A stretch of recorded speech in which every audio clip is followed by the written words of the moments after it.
Hello. Today I'm going to show you how to start a video call and invite your client to a shared 3D virtual experience. Firstly, click on Start Video Call and make sure you're given permission to use your camera and microphone. A previous window will always make it easier for you to prepare before you start.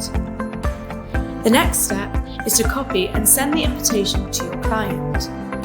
You can do this by sharing this link by SMS, WhatsApp, email, or whichever way you'd like.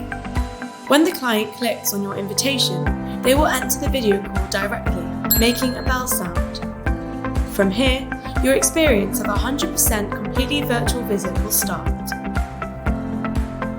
Our panel will allow us to move around a property freely, whilst with the panel on the right, we can show you the neighbourhood with the map and street view.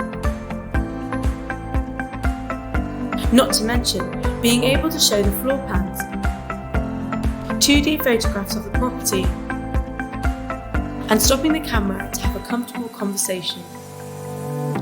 Want to add someone else to the video call? Invite up to 6 people from this link. Want to show another property?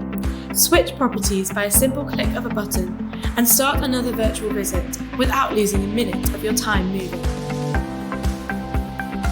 With the new video calling system, you can fly from property to property and surprise your clients with your superpowers. So, what are you waiting for to start your first accompanied virtual visit?